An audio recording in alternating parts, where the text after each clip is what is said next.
Konflik internasional dapat pula diartikan sebagai interaksi sosial yang terjadi pada individu atau kelompok yang memiliki dominasi pengaruh dan perbedaan.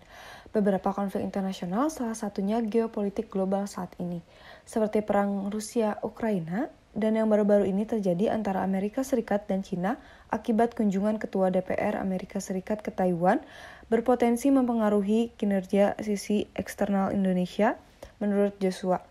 China hingga saat ini tak mengakui Taiwan sebagai negara merdeka dan Presiden Xi Jinping pun menegaskan akan melakukan reunifikasi dengan cara apapun, sementara Taiwan menegaskan mereka adalah negara merdeka dan berdaulat sejak Perang Sipil pada 1949.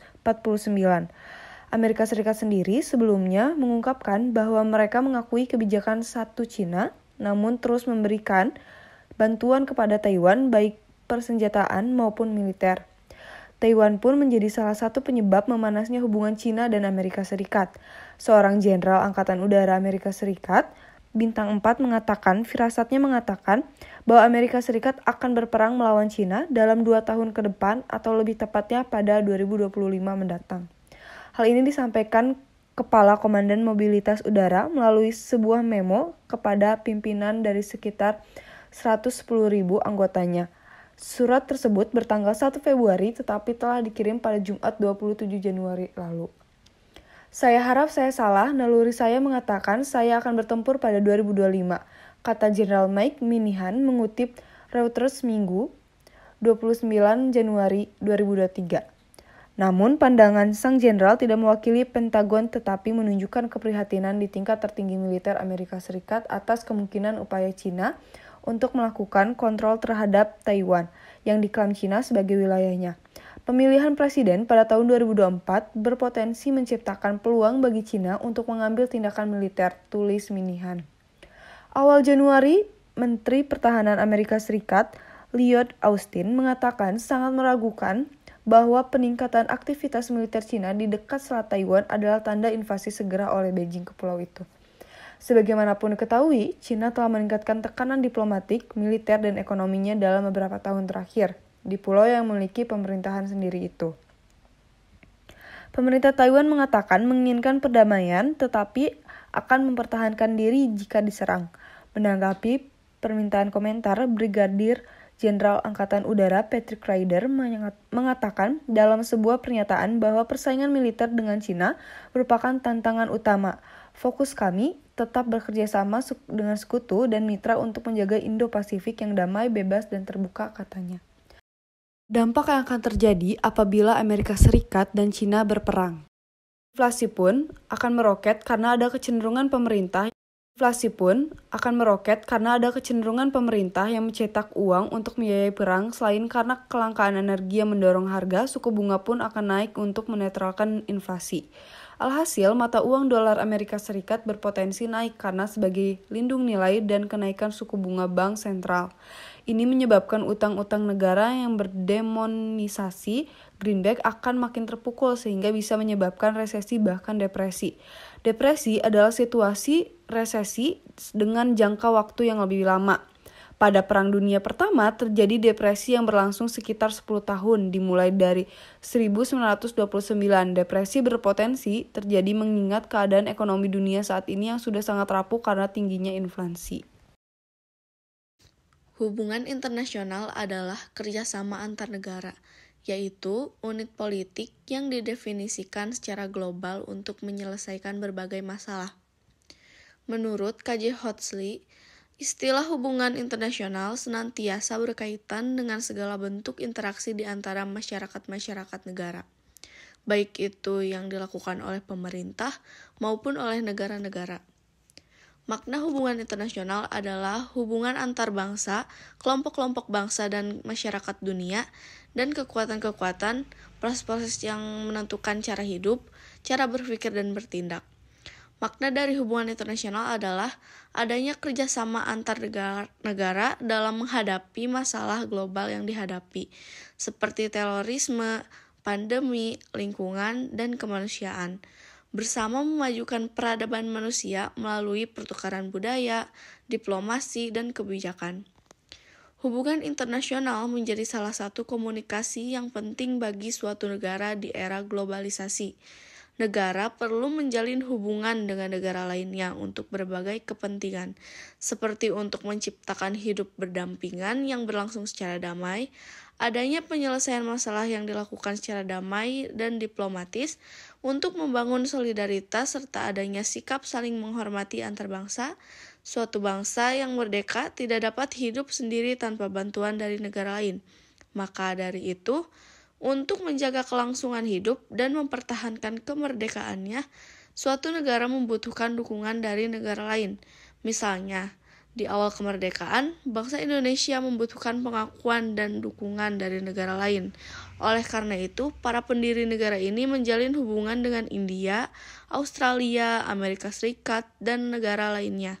Alhasil, negara Indonesia mendapatkan dukungan dari negara-negara lain di dunia. Dalam arti sempit, hubungan internasional adalah hubungan antar negara-negara. Hubungan ini harus dilandasi oleh sikap saling menghormati dan menghargai antara pihak-pihak yang terlibat. Perdagangan internasional adalah aktivitas ekonomi yang melibatkan pihak di negara lain, mulai dari antara negara sampai perusahaan multinasional, serta terdiri dari kegiatan ekspor dan impor. Perdagangan internasional atau international trade diperlukan oleh tiap negara untuk keuntungannya masing-masing. Apa pentingnya perdagangan internasional di era globalisasi? Dalam era globalisasi seperti saat ini, perdagangan internasional memiliki peran penting dalam perekonomian di setiap negara, yaitu mendorong suatu negara untuk meningkatkan kegiatan ekspornya, sehingga dapat meningkatkan pertumbuhan ekonomi dan pendapatan nasional. Kegiatan ekspor sangat berperan dalam peningkatan cadangan devisa negara dan mengurangi tingkat pengangguran karena meningkatnya produktivitas dan lapangan kerja di suatu negara. Kegiatan ekspor dilakukan dalam upaya dalam memenuhi kebutuhan yang tidak dapat dipenuhi. Dampak negatif perdagangan internasional bagi negara. Yang ke-1, ketergantungan dengan negara lain. Perdagangan internasional dapat menyebabkan ketergantungan dengan negara lain jika produk atau jasa yang dibutuhkan tidak mampu diproduksi di dalam negeri karena kurangnya teknologi atau modal atau bahan baku. Ketergantungan dengan negara produsen akan semakin tinggi. Yang kedua, eksploitasi sumber daya alam dan sumber daya manusia. Demi bisa bersaing dengan industri atau produk luar negeri dan memenuhi pasar luar negeri, pemilik usaha akan melakukan eksploitasi terhadap sumber daya alam dan sumber daya manusia demi mendapatkan keuntungan besar tanpa memikirkan dampak buruknya. Yang ketiga, menghambat pertumbuhan industri dalam negeri. Impor berlebihan akan menghambat pertumbuhan industri di dalam negeri. Alasannya, masyarakat beranggapan produk impor lebih berkualitas dibanding produk lokal biasa mendapatkan produk impor dengan lebih mudah. Yang keempat, adanya persaingan tidak sehat. Langkah pemerintah di suatu negara dalam memenangkan persaingan di dalam perdagangan internasional dengan cara membuat beberapa kebijakan, misalnya dumping dan praktik dalam tarif impor, sebenarnya tidak tepat. Adapun dampak positif dari perdagangan internasional bagi negara. Yang pertama, mempercepat pertumbuhan ekonomi. Perdagangan internasional akan memberikan dampak kepada industri-industri dalam negeri berupa dorongan untuk mempercepat pertumbuhan perekonomian di suatu negara.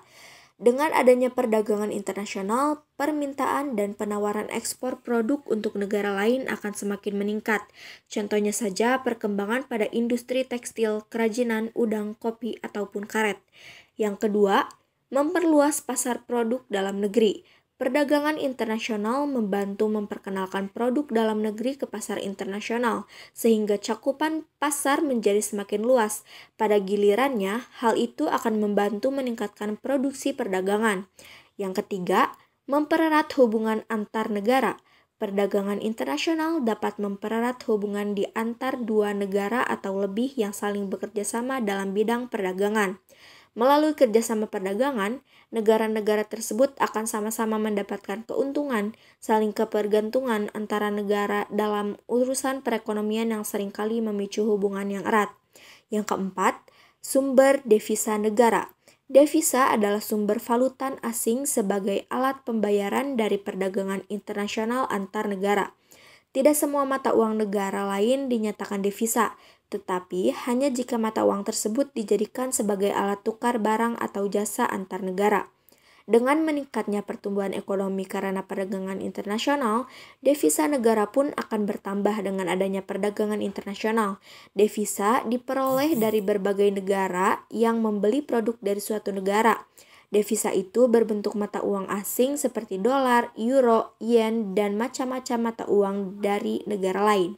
Yang kelima, ada menarik investor asing. Perdagangan internasional juga memiliki dampak positif untuk menarik investor dari luar negeri untuk menambahkan modal usaha agar industri dapat tumbuh lebih besar. Investor biasanya tertarik karena sebelumnya pernah dilakukan perdagangan internasional dan bersinggungan dengan investor tersebut. Dengan adanya tambahan modal dari investor asing ini, maka pertumbuhan ekonomi di suatu negara akan semakin meningkat. Keuntungan lainnya juga akan lebih banyak membuka lapangan pekerjaan. Ini akan memberikan dampak besar pada perekonomian. Perubahan iklim, global climate change. Fenomena pemanasan global yang mengakibatkan perubahan iklim berdampak terjadinya perubahan sosial atau kependudukan dan budaya. Berbagai kajian sosial menemukan bahwa pola hubungan sosial berkaitan sangat erat dengan pola iklim. Hasil kajian IPCC 2007 menunjukkan bahwa sejak tahun 1850 tercatat adanya 12 tahun terpanas berdasarkan data temperatur permukaan global. 11 dari 12 tahun terpanas tersebut terjadi dalam waktu 12 tahun terakhir ini. Kenaikan temperatur total dari tahun 1850 hingga 1899 sampai dengan tahun 2001 hingga 2005 adalah 0,76 ES. Permukaan air laut rata-rata global telah meningkat dengan laju rata-rata 1,8 mm per tahun dalam rentang waktu antara tahun 1961 hingga 2003. Kenaikan total permukaan air laut yang berhasil dicatat pada abad ke-20 diperkirakan 0,17 meter. Laporan IPCC juga menyatakan bahwa kegiatan manusia ikut berperan dalam pemanasan global sejak pertengahan abad ke-20. Pemanasan global akan terus meningkat dengan percepatan yang lebih tinggi pada abad ke-21 apabila tidak ada upaya untuk menanggulanginya. Pemanasan global mengakibatkan perubahan iklim dan kenaikan frekuensi maupun intensitas kejadian cuaca ekstrim.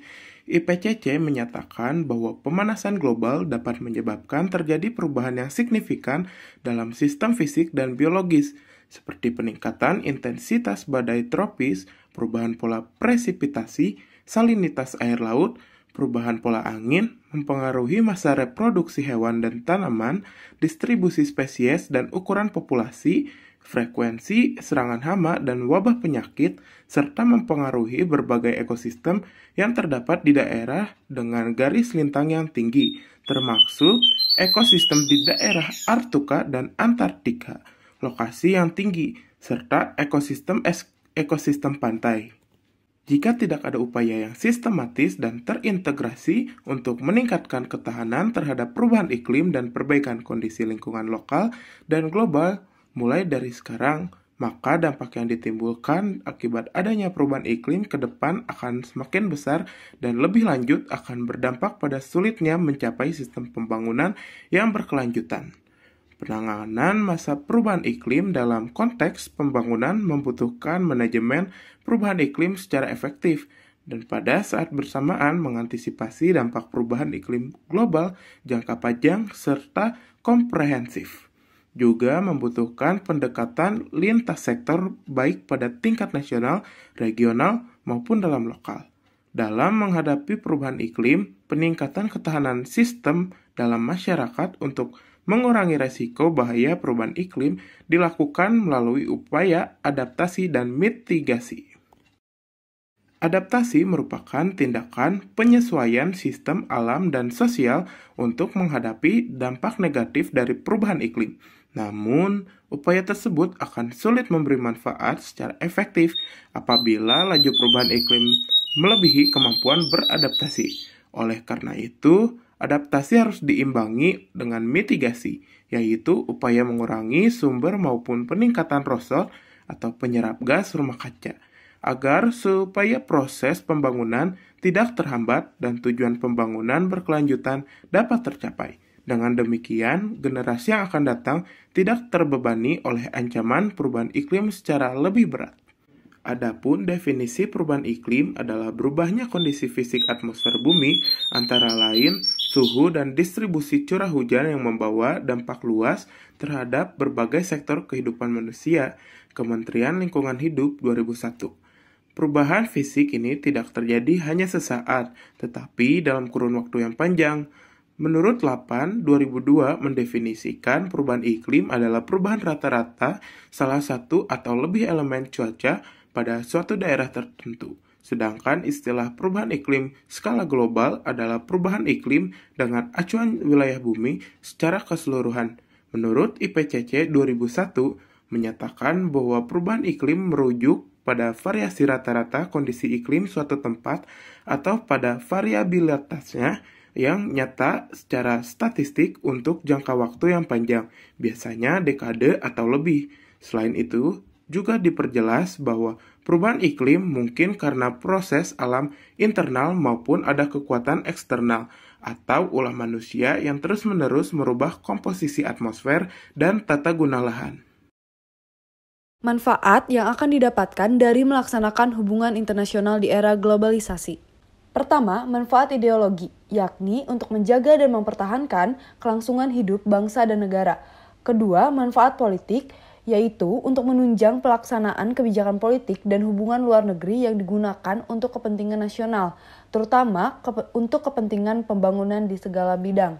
Ketiga, manfaat ekonomi, yakni untuk menunjang upaya meningkatkan pembangunan ekonomi nasional. Keempat, manfaat sosial dan budaya, yakni untuk menunjang upaya pembinaan dan pengembangan nilai-nilai sosial budaya bangsa dalam upaya menanggulangan terhadap setiap bentuk, ancaman, tantangan, hambatan, gangguan, dan kejahatan internasional dalam rangka pelaksanaan pembangunan nasional. Kelima, manfaat perdamaian dan keamanan internasional, yakni untuk menunjang upaya pemeliharaan dan pemulihan perdamaian, keamanan, dan stabilitas internasional. Keenam, kemanusiaan, yakni untuk menunjang upaya pencegahan dan penanggulangan setiap bentuk bencana serta rehabilitasi akibat-akibatnya. Ketujuh, manfaat lainnya yakni untuk meningkatkan peranan dan citra negara di forum internasional dan hubungan antar negara serta kepercayaan masyarakat nasional.